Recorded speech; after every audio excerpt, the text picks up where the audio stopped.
ओम श्री गणेशाय नमः। जय भोलेनाथ, जय Shiv Shakti. Welcome back to our channel. कैसे हैं आप सब। आज हम एक वीकली रीडिंग करने जा रहे हैं फॉर द स्कॉर्पियो साइन यानी कि वृश्चिक राशि के लिए, और देखेंगे आने वाला ये जो हफ्ता है आप सभी लोगों के लिए क्या चेंजेस लेके आ सकता है। ये एक जनरल रीडिंग है। अगर आप पहली बार चैनल पे आ रहे हैं, I welcome you. Don't forget to like, share and subscribe our channel. और बाकी की जो डिटेल्स हैं फॉर अपॉइंटमेंट वो भी यहाँ स्क्रीन पर आ रही हैं, आप चेकआउट कर सकते हैं। तो ज़्यादा वक्त ना लेते हुए let's begin the reading for all the Scorpio. और देखते हैं स्कॉर्पियो आपके लिए आपकी लव लाइफ कैसी रहेगी इस हफ्ते। ओके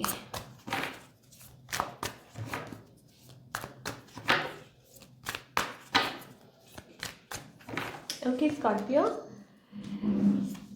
स्कॉर्पियो, आप शायद हो सकता है फैमिली के बारे में सोच रहे हैं, फैमिली टाइम स्पेंड कर रहे हैं and maybe you want to have a family, kids and all that. I'm getting that for all you Scorpio people. May be आप आगे बढ़ाना चाहते हैं, चीज़ को कम्युनिकेट करना चाहते हैं, बट आपका जो कनेक्शन है I am getting on end of connection with somebody. तो ये चांसेस हो सकते हैं। मान लीजिए कि आप किसी पर्सन से भाग रहे हैं, कोई आपसे भाग रहा है, तो that kind of a situation for all the Scorpio today I am getting, not today but yes current situation जो मुझे दिखाई दे रही है। Of course may be it's about family bonding issues, या हो सकता है कि आप पेशेंस रख रहे हैं, पेशेंस रख रख के चल रहे हैं, सोचते हैं to have a family, but फिर आपको आ जाता है कि नहीं ठीक है, कुछ काम तो अभी वैसे ठीक नहीं है, तो चलो ठीक है अपने काम पे ध्यान करो, फोकस करो। कुछ के लिए हो सकता है इट्स अबाउट रिश्ता विश्ता एंड ऑल। अगर आप सिंगल स्कॉर्पियो हैं तो आई थिंक हो सकता है आपकी तरफ कोई रिश्ता आए, कोई प्रपोजल आए, कोई आपको प्रपोज करना चाहता है, कोई आपको लाइक करता है। और इस हफ्ते रेडी रहिए भाई, चाय का कप रेडी रखिए, हो सकता है कोई रिश्ता आ सकता है भाई, सीधी सी बात है। ऑन द अदर हैंड आपके जो पार्टनर हैं, येस ऑफ कोर्स कुछ के लिए हो सकता है they are tensed. I think ये पर्सन परेशान है इस चीज़ को लेके, और हो सकता है कि ये इग्नोर कर रहे हैं आपको, क्योंकि आप ऑन ऑफ हो जाते हैं, या हो सकता है कि आप डिसीजन नहीं ले पा रहे हैं, या आपकी तरफ से ये है, तो ये पर्सन होपलेस है काफ़ी। ठीक है, या मान लीजिए आप अभी फ़िलहाल अपने आप को अपनी काम को चूज़ कर रहे हैं, रेडी होते हैं, लेकिन देर आर सम इश्यूज, मतलब आप पेशेंस रख के बैठे हुए हैं।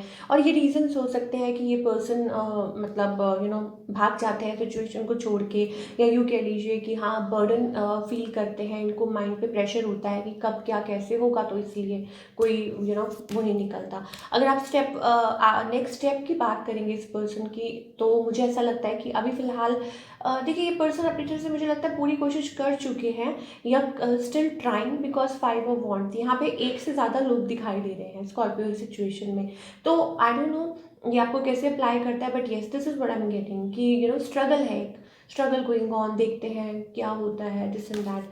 अगर आगे की बात करें, it's about coming back to each other, या कुछ के लिए हो सकता है कि new relationship is coming for you. New relationship, आप आगे की तरफ बढ़ रहे हैं, मे बी पास्ट आपकी तरफ आना चाह रहा है, this and that so many things. कुछ के लिए हो सकता है yes of course you are choosing, ठीक है, अ न्यू कनेक्शन, आप पास्ट की बजाय न्यू कनेक्शन को चूज़ कर रहे हैं। कुछ के लिए हो सकता है दैट शायद हो सकता है कि आपकी तरफ कोई आना चाहता है, दोबारा रीस्टार्ट करना चाहता है, कोई मतलब, लेकिन आप चूज़ नहीं कर पा रहे हैं, और आप चाहते हैं स्टेबल कनेक्शन, आप चाहते हैं वो चीज़ें हो जाएं। तो ये सिचुएशन हो सकती है, and maybe you are feeling stuck, आपको समझ ही नहीं आ रहा क्या करें। और if you are married also, then also मुझे लग रहा है कि एक अकेलापन है, एक खालीपन है जो आपको अंदर ही अंदर सोचने पे मजबूर कर रहा है। आप दूर सबसे हट के आप सोच रहे हैं कि क्या है, कैसे है, क्या होगा, ठीक है, और मे बी आप जगल कर रहे हैं, थर्ड पार्टी सिचुएशन हो सकती है। चलिए अब हम करियर की बात करेंगे फॉर ऑल द स्कॉर्पियो की करियर वाइज ये जो हफ्ता है कैसा रहेगा।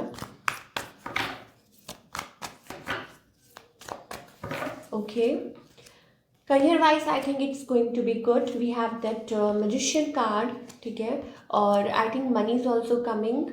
कुछ के लिए हो सकता है कि आप मैनिफेस्ट कर रहे हैं, आपने कहीं मनी इन्वेस्ट की है और आप चाह रहे हैं कि वो वापस आ जाए, ठीक है, और आप उस चीज़ के लिए मैनिफेस्ट कर रहे हैं, या अपने फाइनेंसेस बेटर होने के लिए वेट कर रहे हैं, तो I think yes of course possible है कि वो चीज़ हो पाए। कुछ के लिए हो सकता है कि आप दूरी पे कहीं जॉब ज्वाइन कर रहे हैं, या कहीं और लॉन्ग डिस्टेंस काम के लिए ट्रैवल कर सकते हैं, या आगे मूव ऑन कर सकते हैं। ये सारी चीज़ें मुझे स्कॉर्पियो के लिए स्पेशली दिखाई दे रही हैं। Good energy in terms of work, अगर कि कुछ एक्सपेक्ट कर रहे हैं तो आई थिंक पॉजिटिव रिजल्ट ही है।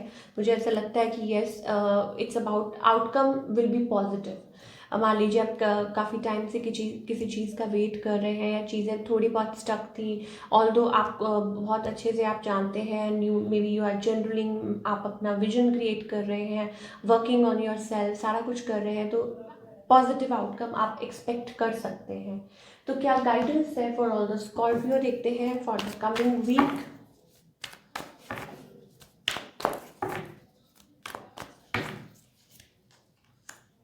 Okay, I think you need to be receptive. मुझे ऐसा लगता है कि अगर कोई कनेक्शन है या कुछ भी है excuse me, may be it's about कि प्रॉपर कम्युनिकेशन नहीं है, वो चीज़ नहीं है, और आपको थोड़ा सा टोन डाउन होना पड़ेगा Scorpio. Maybe it's about that you are not expressive, आप एक्सप्रेसिव नहीं हैं। हो सकता है आप डिफेंसिव होते हैं, आपकी तरफ कोई आता है और आप पीछे हो जाते हैं। So in that case problem सामने वाले की नहीं है, it's about you have to manage it out. आपको सोचना होगा कि कहाँ लैकिंग है।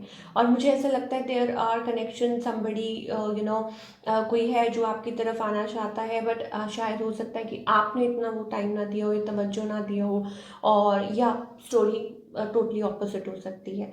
और कुछ के लिए हो सकता है इट्स अबाउट दैट लाइक आप you are going through some stuff in your life, ठीक है, तो थोड़ा सा ओपन अप होना पड़ेगा भाई, थोड़ा सा रिसेप्टिव होना पड़ेगा। यही हमारे लिए गाइडेंस मिल रही है, दैट अगर अब कुछ जो हो गया, उसको जाने दीजिए। बुरा हुआ, किसी ने बुरा किया, अब आप उसको पकड़ के बैठ नहीं सकते हैं। अब टाइम आ चुका है कि आप उस चीज़ को जाने दें और आगे की तरफ बढ़ें। और आगे कैसे बढ़ेंगे, that you have to be like आपको वेलकम करना होगा जो भी, नॉट जो भी आ रहा है, इट्स अबाउट लाइक समथिंग और the other, life give you chances, ठीक है। कुछ होते हैं कि कुछ लोग आते हैं आपकी लाइफ में, कुछ सिचुएशंस ऐसी आती हैं जो आपको सिखाने के लिए आती हैं, और कुछ ऐसी ऐसी सिचुएशंस होती हैं जो आपके लिए, आपके बेटर लाइफ के लिए आती हैं। तो how ever it matches you, ठीक है, या एवरीथिंग इज विद इन। और बस मुझे ये जो हाईलाइट है वो यही दिखाई दे रहा है, that be happy and be receptive. So ये थी आपकी रीडिंग स्कॉर्पियो। आई होप आपको पसंद आई हो, मुझे कमेंट करके बताइए। मिलती हूँ next time, till then take care, bye, अपना ख्याल रखिए।